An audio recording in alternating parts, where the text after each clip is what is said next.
my favorite day of the week, Thursday, when we get to talk about chocolate.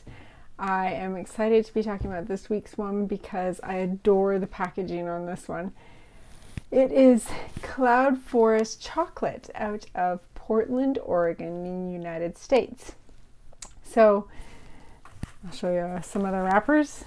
Adorable little wrappers. Look at that wax seal. So cute. So Cloudforest was founded by Sebastian Cisneros, who is originally from Ecuador, but like I said, now lives in Portland, Oregon. He came to Portland as an exchange student when he was in high school, and he stayed and graduated from the University of Oregon with a degree in business and economics. Now, because he's from Ecuador, unlike most people who live in the United States, we are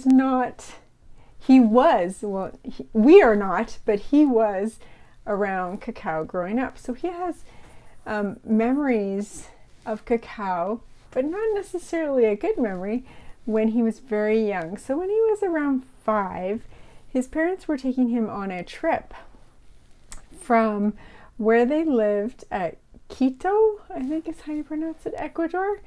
So down from the Cloudforest, they were driving on a trip to the beach.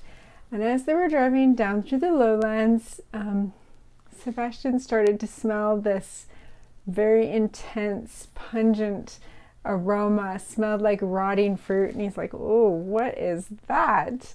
And his parents were like, you'll never believe this. That is what is going to become cacao or chocolate. So the first memory that he has with chocolate is not necessarily a good memory or a happy memory or a memory of deliciousness. So yeah, he is from Ecuador, and that's his first childhood memory. So when he came to Portland as a high schooler and then as a university student, he saw the development of the part of the craft coffee scene in Portland and how the specialty coffees were coming up. And he thought maybe cacao could do the same thing. And so in 2009, he basically became a chocolatier, making his own bars, but at that time they were not bean to bar chocolate. So he was not a chocolate maker. He was using chocolate processed by other companies to create flavored bars. So he did that. His first chocolate was for sale in 2009 under the name Coconut. I think that's how you say it. I'm not sure. Coconut. So that was 2009. So 2009, he started doing this. He thinks he knows a little bit of what's going on about cacao, kind of getting to be an expert. And then he walks into this store in Portland, this boutique store called Cacao, and realized that, whoa, I have so much to learn about the cacao industry and about refining cacao and everything cacao. And so he talked to the store owners, Aubrey Lindley and Jesse Muniz, and let me read you the quote of what they said. So I want to be a chocolate maker, but I didn't have any understanding of what the marketplace is. So I want to work for you. So he went into the store Cacao, which was a boutique selling all different kinds of craft chocolate, talked to the owners, and he ended up working for them for 5 years. That's a long time to learn about cacao. So he's learning this whole time about cacao. In 2014, he started making his own chocolate. So refining the beans, bean to bar chocolate, using Ecuadorian cacao, of course, from his home country, specifically Camino Verde. So that was in 2014, and now we have Cloudforest today. So they've gone through some changes. The Portland boutique called Cacao, where he worked, actually just closed in October of 2020. Halloween, October 2020 was their last day. And okay, So I've got a few of his bars. They're adorable little 1 ounce bars. So I've got the Nest Moonwalk. I don't know if you can see this, but this is almost like a fabric folded. It's kind of shiny. Orchid.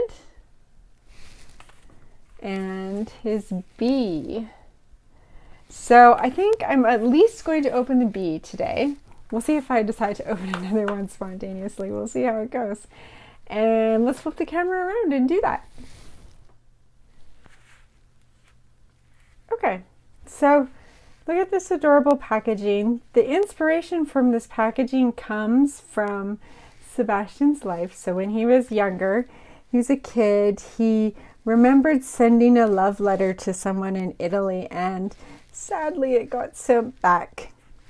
But he did remember using a little tool to make a wax seal. And I believe when he started doing this, it was actually a fleur-de-lis and not a little, you can see now that it's a cacao pod. So his bars, he likes to have a story behind his bar. I didn't get his Valentina bar because maple's not my most favorite flavor. Weird, I'm Canadian, it's like the law, you have to like maple.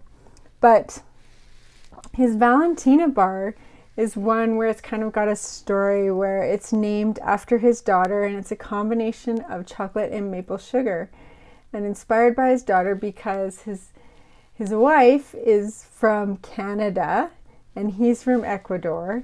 They get the maple sugar from Nova Scotia where her mother was born, and his daughter's mother was born, and so it's like a combination of everything. And the bar is named after the daughter. It's her middle name that's on the bar.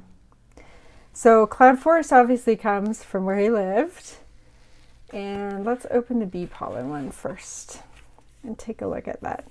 So Cloudforest, where he lives, that adorable wax seal again. We're going to open the bee pollen and milk chocolate.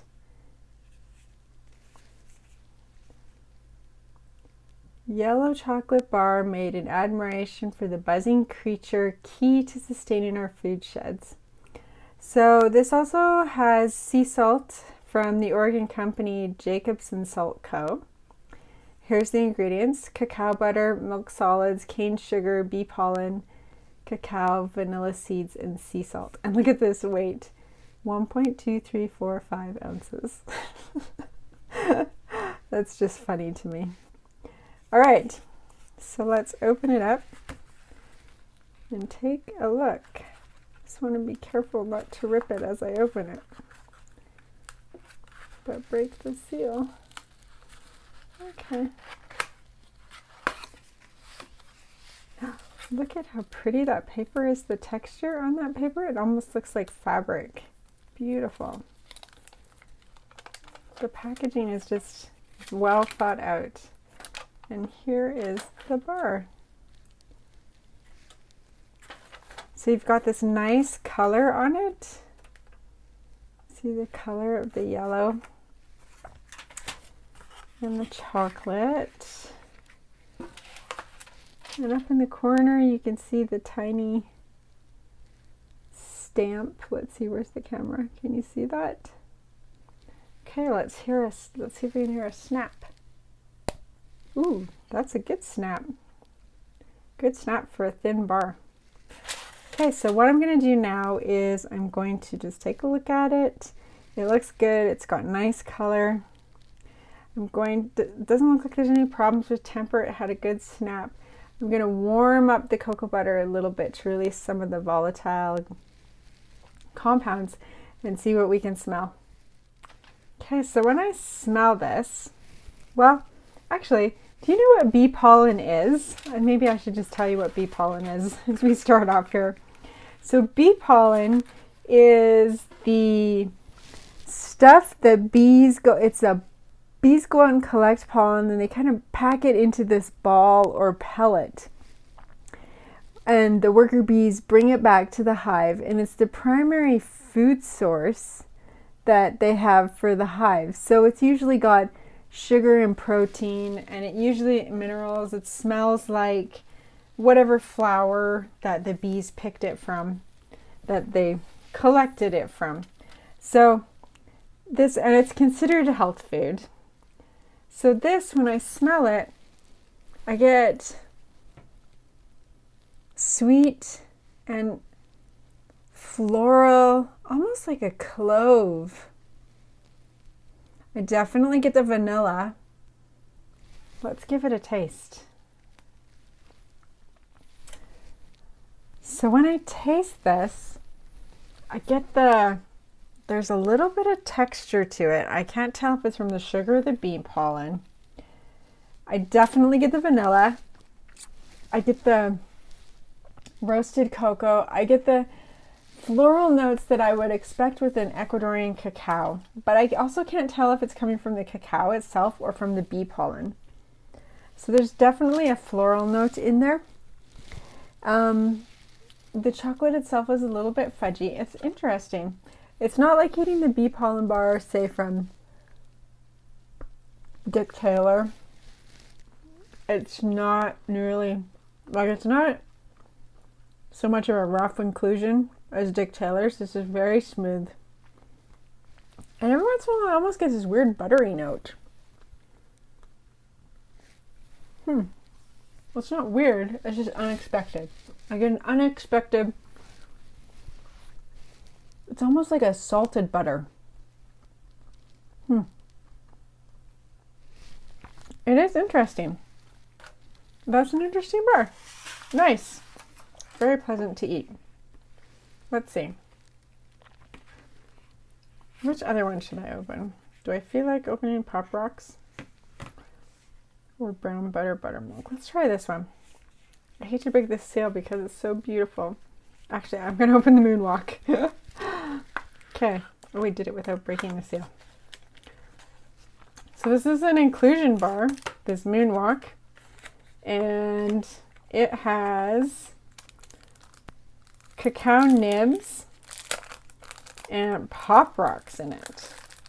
So I had seen Pop Rocks and chocolate a bit before they hit the United States market. So there's a very famous bar in Israel. I don't remember the name of it. I used to call it cow chocolate that comes with Pop Rocks in it. And I had gotten that in early 2000, like 12 was the first time that I had that and seen that. Let's hear the snap on this one. Ooh, nice. That one's got a nice snap. So I think Sebastian has definitely got down the tempering here on his bars. Let's smell it. So this one, very typical Madagascar cacao, bright, citrusy, orange notes, along with red fruit. Really contrasting to the floral, nutty nature of the Ecuadorian cacao. I like the nibs as an inclusion, but I'm having a hard time finding the Pop Rocks in there. This may just be because of my comparison to the Israeli chocolate, which has a lot of Pop Rocks in it. I just haven't hit it yet, but I like it.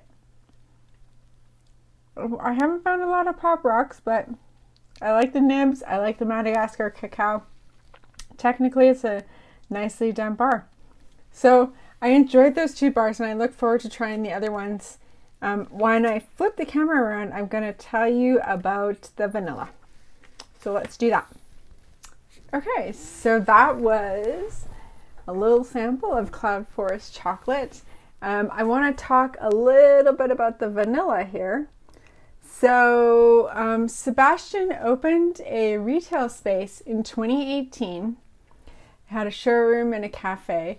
Unfortunately, he closed it about a year later, but in the time, he also added vanilla to his lineup. So he's now also making his own vanilla extract and other vanilla products that, while he doesn't have a Cloudforest store, you can definitely still get online, and he has other places that he supplies it to. So that's something else that he's got coming out of Ecuador.